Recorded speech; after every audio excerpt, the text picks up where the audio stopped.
The Plesiosauria.Plesiosaurs are an order, a clade of Mesozoic marine reptiles, belonging to the Sauropterygia.Plesiosaurs first appeared in the latest Triassic Period, possibly in the Rhaetian stage, about 205 million years ago. They became especially common during the Jurassic Period, thriving until their disappearance due to the Cretaceous Paleogene extinction event at the end of the Cretaceous Period, about 66 million years ago.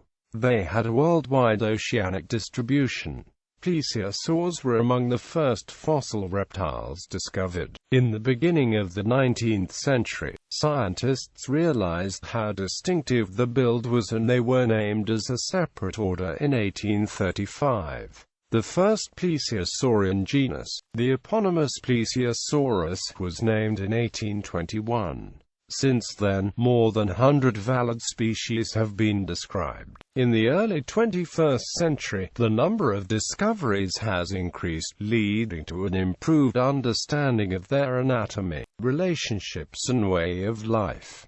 Plesiosaurs had a broad flat body and a short tail. The limbs had evolved into 4 long flippers, which were powered by strong muscles attached to wide bony plates formed by the shoulder girdle and the pelvis. The flippers made a flying movement through the water. Plesiosaurs breathed air and bore live young. There are indications that they were warm-blooded.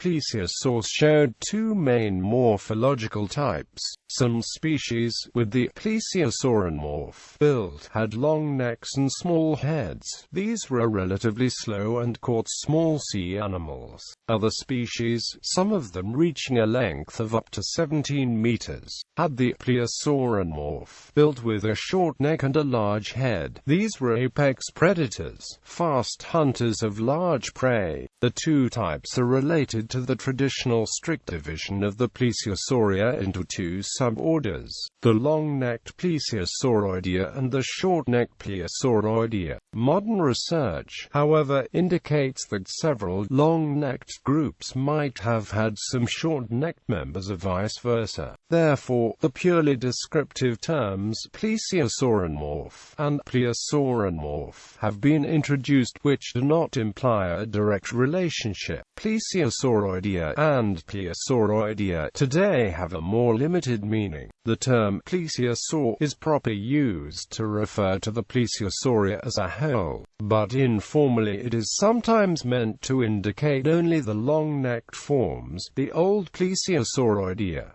History of discovery. Early finds. Skeletal elements of plesiosaurs are among the first fossils of extinct reptiles recognized as such. In 1605, Richard Verstegen of Antwerp illustrated in his A Restitution of Decayed Intelligence plesiosaur vertebrae that he referred to fishes and saw as proof that Great Britain was once connected to the European continent. The Welshman Edward Lhuyd in his Lithophilaki Britannici Ethnographia from 1699 also included depictions of plesiosaur vertebrae that again were considered fish vertebrae or ichthyospondyli. Other naturalists during the 17th century added plesiosaur remains to the collections, such as John Woodward. These were only much later understood to be of a plesiosaurian nature and are today partly preserved in the Sedgwick Museum.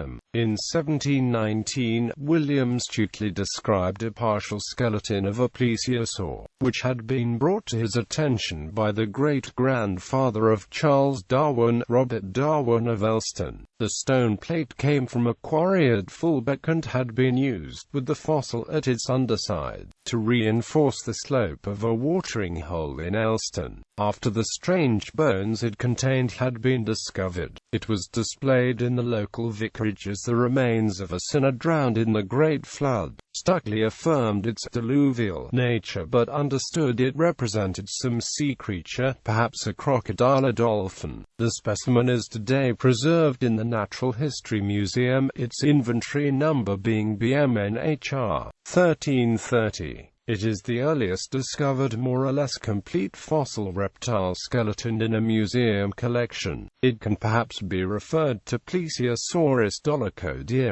During the 18th century, the number of English plesiosaur discoveries rapidly increased, although these were all of a more or less fragmentary nature. Important collectors were the Reverends William Mounsey and Baptist Noel Turner, active in the Vale of Belvoir, whose collections were in 1795 described by John Nichols in the first part of his The History and Antiquities of the County of Leicestershire. One of Turner's partial plesiosaur skeletons is still preserved as specimen BMNHR 45 in the British Museum of Natural History. This is today referred to Thalassiardracan. Naming of Plesiosaurus in the early 19th century, plesiosaurs were still poorly known and the special build was not understood. No systematic distinction was made with ichthyosaurs, so the fossils of one group were sometimes combined with those of the other to obtain a more complete specimen. In 1821, a partial skeleton discovered in the collection of Colonel Thomas James Birch was described by William Conybeare and Henry Thomas de la Beach, and recognized as representing a distinctive group.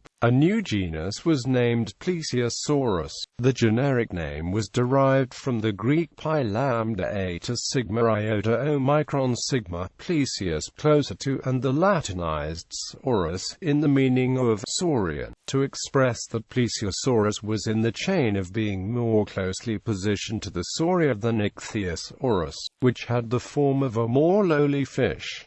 The name should thus be rather read as approaching the sauria than as near lizard. Parts of the specimen are still present in the Oxford University Museum of Natural History. Soon afterwards, the morphology became much better known. In 1823, Thomas Clark reported an almost complete skull, probably belonging to Thalassiardracan, which is now preserved by the British Geological Survey as specimen BGS-GSM 26035. The same year, commercial fossil collector Mary Anning and her family uncovered an almost complete skeleton at Lyme Regis in Dorset, England, on what is today called the Jurassic Coast.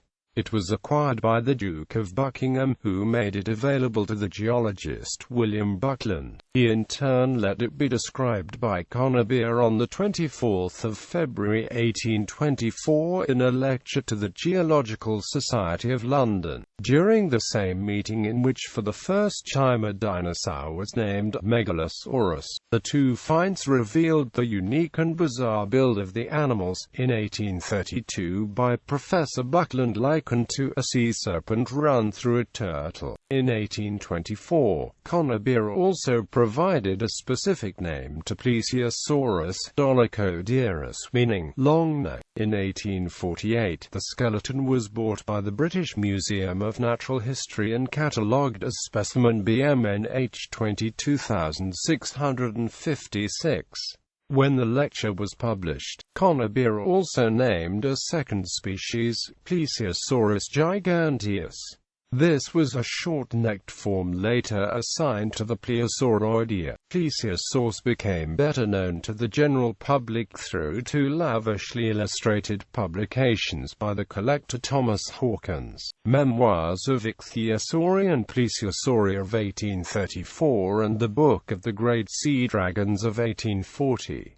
Hawkins entertained a very idiosyncratic view of the animals, seeing them as monstrous creations of the devil during a pre-Adamitic phase of history. Hawkins eventually sold his valuable and attractively restored specimens to the British Museum of Natural History. During the first half of the 19th century, the number of plesiosaur finds steadily increased, especially through discoveries in the sea cliffs of Lyme Regis.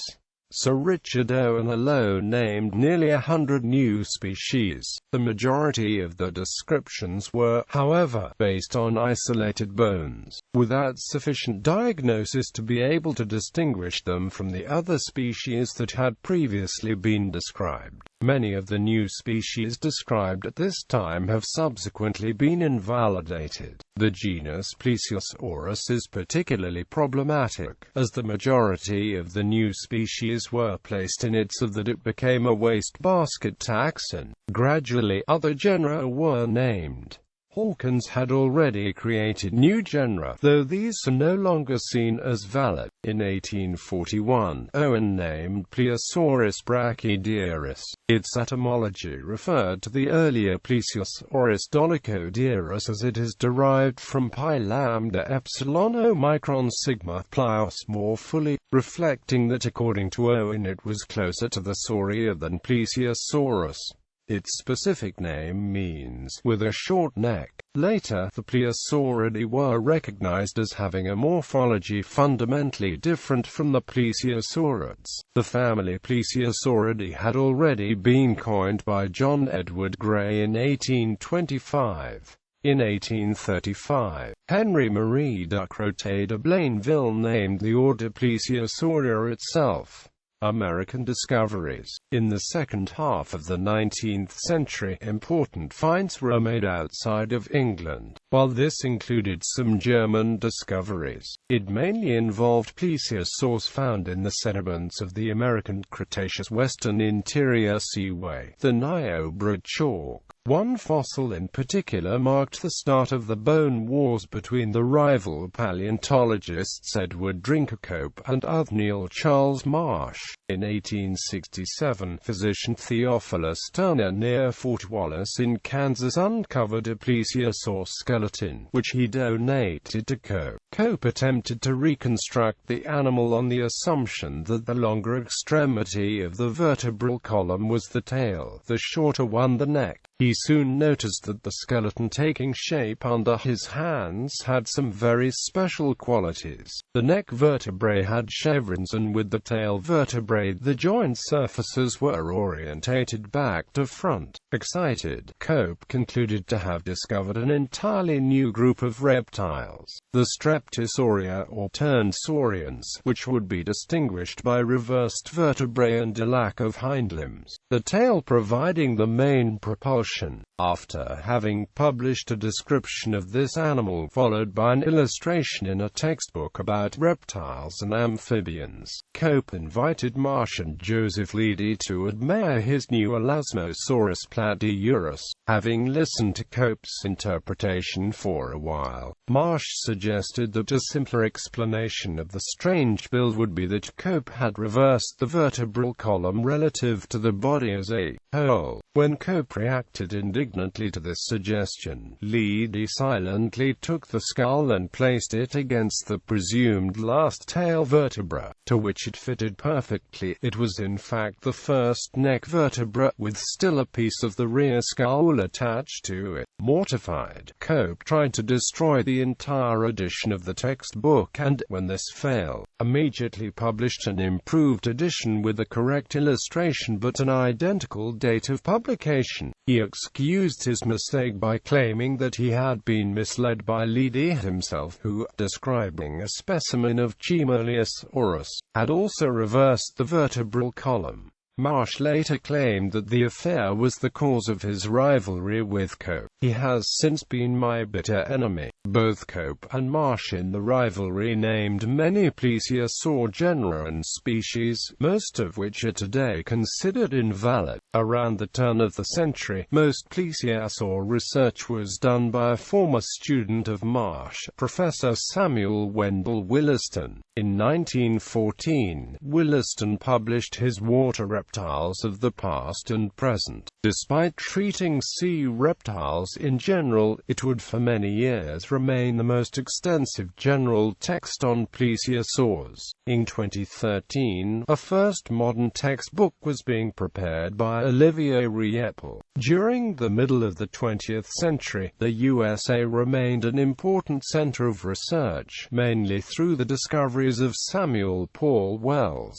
Recent discoveries, whereas during the 19th and most of the 20th century, new plesiosaurs were described at a rate of 3 or 4 genera each decade. The pace suddenly picked up in the 1990s, with 17 plesiosaurs being discovered in this period. The tempo of discovery accelerated in the early 21st century, with about 3 or 4 plesiosaurs being named each year. This implies that about half of the known plesiosaurs are relatively new to science, a result of a far more intense field research. Some of this is taking place away from the traditional areas, e.g., in new sites developed in New Zealand, Argentina, Norway, China and Morocco. But the locations of the more original discoveries have proven to be still productive, with important new finds in England and Germany. Some of the new genera are a renaming of already known species, which were deemed sufficiently different to warrant a separate genus name. In 2002, the monster of Aremberry was announced to the press.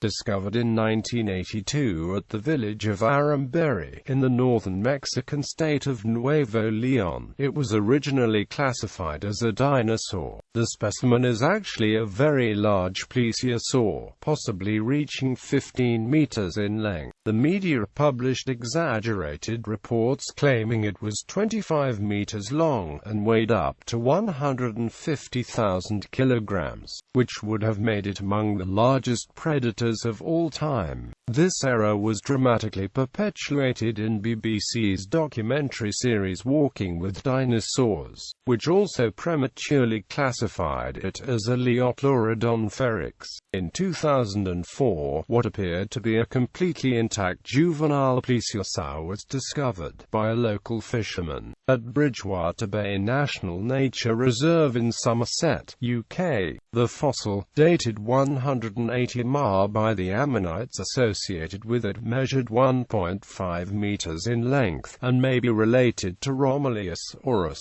It is probably the best preserved specimen of a plesiosaur yet discovered. In 2006, a combined team of American and Argentinian investigators found the skeleton of a juvenile plesiosaur measuring 1.5 meters in length on Vega Island in Antarctica. The fossil is currently on display as the Geological Museum of South Dakota School of Mines and Technology. In 2008, fossil remains of an undescribed plesiosaur that was named Predator X, now known as Plesiosaurus funkii, were unearthed in Svalbard. It had a length of 12 meters, and its bite force of 149 kilonewtons is one of the most powerful known. Not only has the number of field discoveries increased, but also, since the 1950s, plesiosaurs have been the subject of more extensive theoretical work. The new method of cladistics has, for the first time, allowed the exact calculation of their evolutionary relationships. Several hypotheses have been published about the way they hunted and swam, incorporating general modern insights about biomechanics and ecology. The many recent discoveries have tested these hypotheses and given rise to new ones. The increasing scientific interest in the group has been called a plesiosaur renaissance evolution. The Plesiosauria have their origins within the Sauropterygia, a group of perhaps archosauromorph reptiles that return to the sea. An advanced Sauropterygian subgroup, the carnivorous Sauropterygia with small heads and long necks, split into two branches during the Upper Triassic. One of these, the Sauroidea, kept functional elbow and knee joints, but the other, the Plesiosauria, became more fully adapted to a sea-dwelling lifestyle. The vertebral column became stiffer and the main propulsion while swimming no longer came from the tail but from the limbs, which changed into flippers.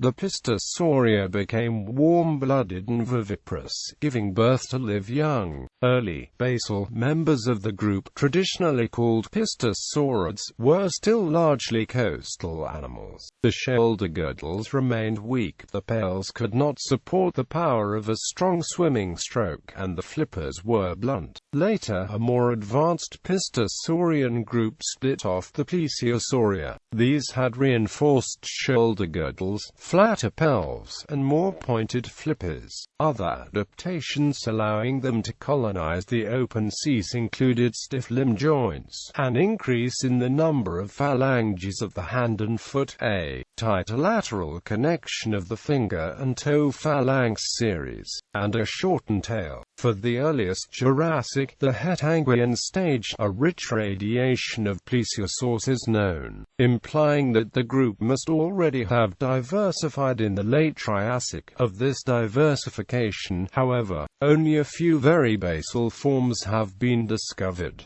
The subsequent evolution of the plesiosaurs is very contentious. The various cladistic analyses have not resulted in a consensus about the relationships between the main plesiosaurian subgroups. Traditionally, plesiosaurs have been divided into the long-necked Plesiosauroidea and the short-necked Plesiosauridia. However, modern research suggests that some generally long-necked groups might have had short-necked members. To avoid confusion between the phylogeny, the evolutionary relationships, and the morphology, the way the animal is built, long-necked forms are therefore called plesiosaurimorph, and short-necked forms are called plesiosauromorph, without the plesiosaurimorph species necessarily being more closely related to each other than to the plesiosauromorph forms. The latest common ancestor of the Plesiosauria was probably a rather small short-necked form.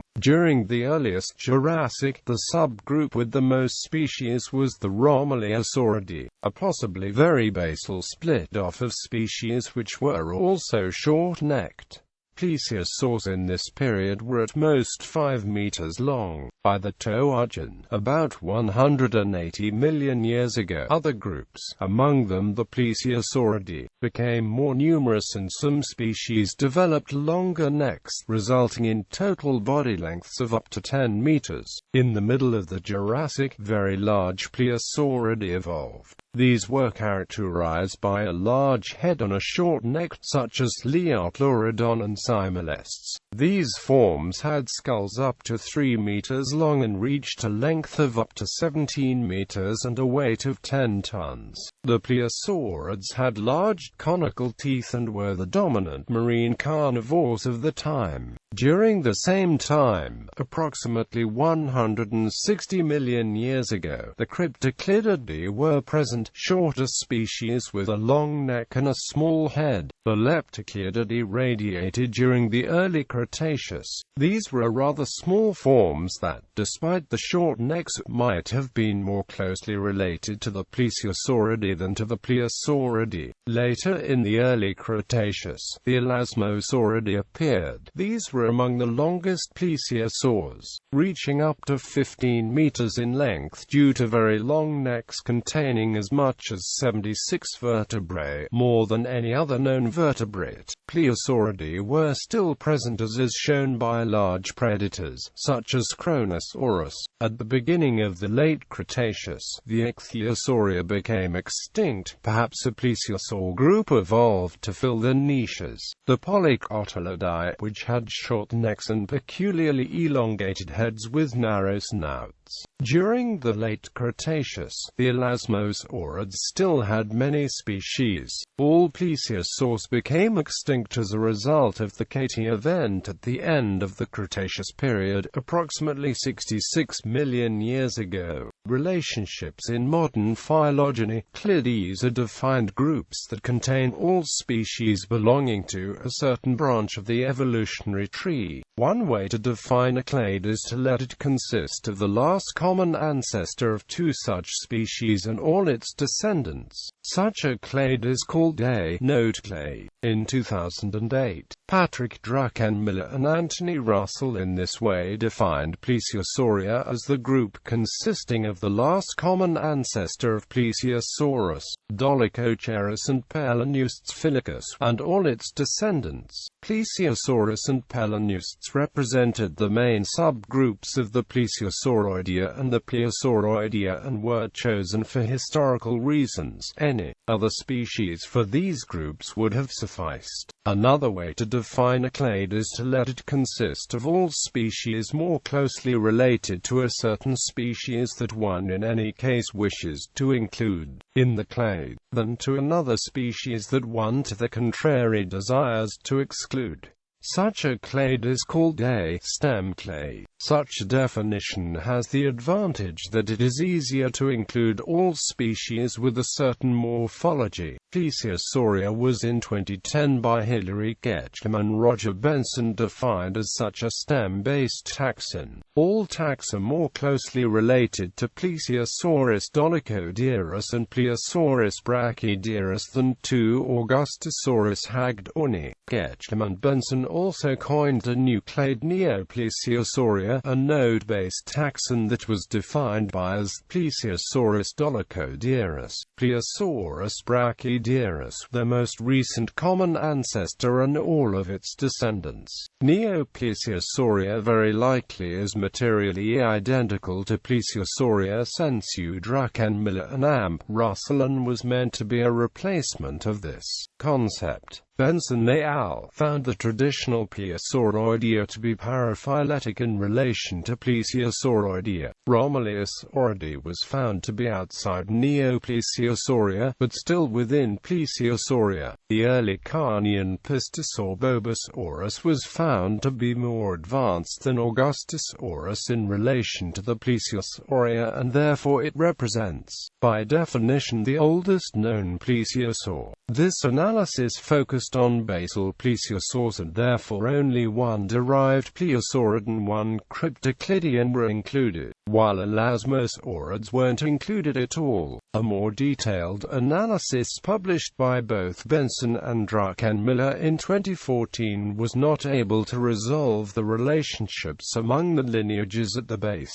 of Plesiosauria. The following cladogram follows an analysis by Benson and Amp. Druckenmiller.